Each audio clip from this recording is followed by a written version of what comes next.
Assalamualaikum warahmatullahi wabarakatuh. Selamat siang semuanya, salam sejahtera untuk kita semua. Yang saya hormati Ibu Wardatul Soleha SSI MSI, selaku dosen pembimbing mata kuliah Filsafat Ilmu. Perkenalkan, nama saya Mai Putri Ananda dengan NIM 8603491449. Saya dari Prodi Pendidikan Guru Sekolah Dasar semester 2 dari UPBTJ Palembang. Pada video kali ini saya akan membahas tentang pilar-pilar pendidikan dan relevansinya di era digital, serta kaitannya dengan isu-isu kontemporer dalam pendidikan nasional dengan mengaitkan pada pilar-pilar pendidikan menurut Ki Hajar Dewantara. Di era digital saat ini, dunia pendidikan mengalami perkembangan yang sangat pesat. Teknologi memberikan banyak kemudahan dalam proses pembelajaran, seperti pembelajaran daring, penggunaan media digital, dan akses informasi yang lebih luas. Namun, di sisi lain, perkembangan tersebut juga memunculkan berbagai isu kontemporer dalam pendidikan nasional, seperti rendahnya literasi digital, menurunnya karakter peserta didik, ketergantungan terhadap teknologi, kurangnya motivasi belajar, serta tantangan guru dalam menyesuaikan pembelajaran dengan perkembangan zaman. Karena itu, pendidikan tidak hanya membutuhkan teknologi, tetapi juga membutuhkan dasar atau pilar pendidikan yang kuat agar tujuan pendidikan nasional tetap tercapai. Dalam hal ini, prinsip pendidikan menurut Ki Hajar Dewantara seperti Ingarso Sungtulodo, Ingmadjo Mangunkarso, dan Tuturi Handayani masih sangat relevan diterapkan dalam menghadapi tantangan pendidikan di era digital. Yang pertama yaitu saya akan membahas tentang makna pilar dalam konteks pendidikan sebagai dasar atau tiang penguat sistem pendidikan. Dalam modul IDK 4006 dijelaskan bahwa pilar secara literal berarti tiang penguat atau dasar yang pokok. Dalam konteks pendidikan, pilar memiliki makna sebagai penyangga atau penopang pembangunan pendidikan dan pengikat sistem pendidikan agar tetap kokoh.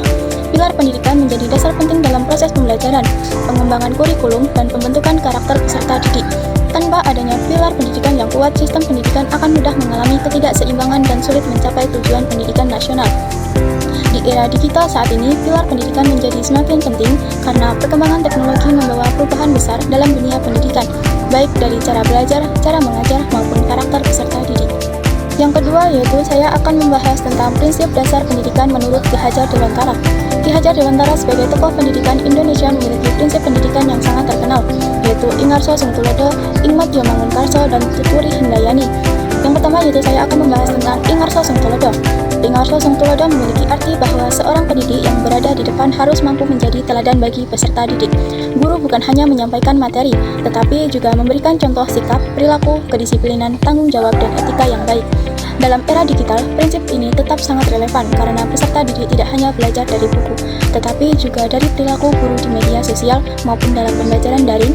Guru harus mampu menjadi contoh dalam penggunaan teknologi secara bijak dan bertanggung jawab. Yang kedua, Ingmadjo Mangunkarso. Ingmadjo Mangunkarso berarti bahwa pendidik di tengah peserta didik harus mampu membangun semangat dan motivasi belajar. Guru harus hadir sebagai pendukung dan pemberi semangat agar peserta didik percaya diri dalam belajar. Pada era digital, prinsip ini terlihat ketika guru menciptakan pembelajaran yang kreatif melalui media digital seperti video pembelajaran, diskusi online, dan penggunaan aplikasi belajar yang menarik agar siswa tetap aktif dan termotivasi. Dan yang terakhir, yang ketiga yaitu Tuturi Handayani.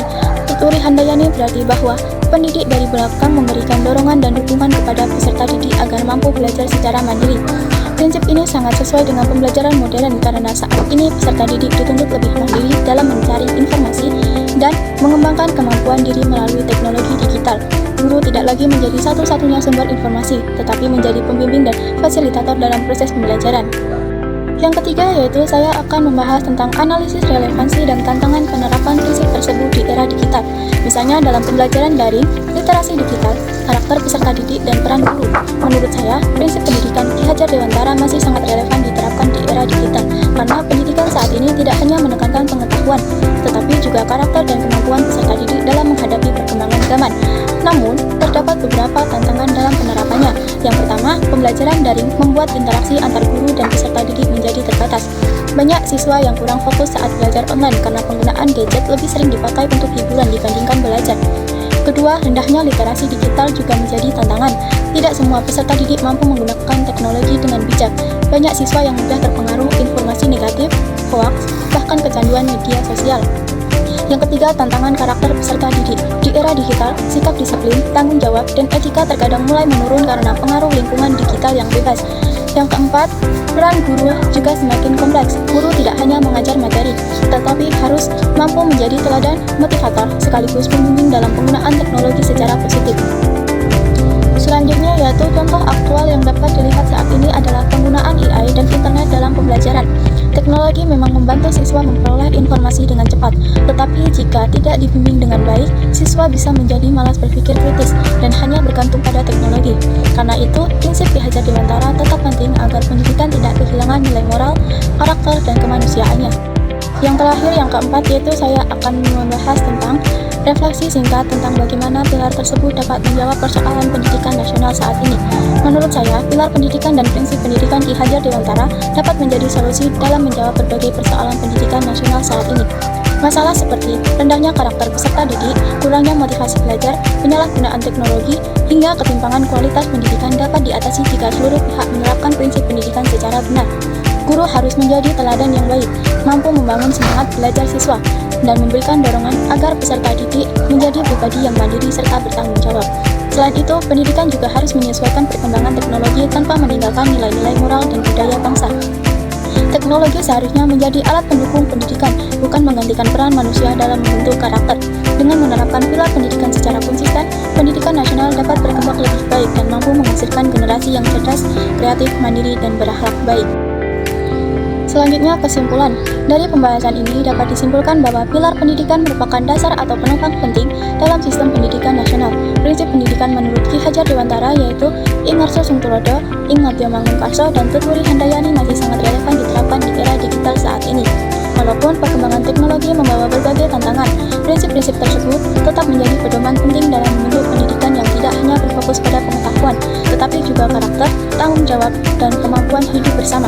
Selain itu, isu-isu kontemporer dalam pendidikan nasional seperti rendahnya literasi digital, menurunnya karakter peserta didik, dan tantangan pembelajaran daring dapat diatasi melalui penerapan pilar-pilar pendidikan secara tepat dan konsisten. Oleh karena itu, pendidikan di era digital harus mampu memanfaatkan teknologi secara bijak dengan tetap mempertahankan nilai-nilai pendidikan yang humanis agar tujuan pendidikan nasional dapat tercapai dengan baik. Sekian video presentasi dari saya. Terima kasih, saya akhiri. Wassalamualaikum warahmatullahi wabarakatuh. Bye-bye.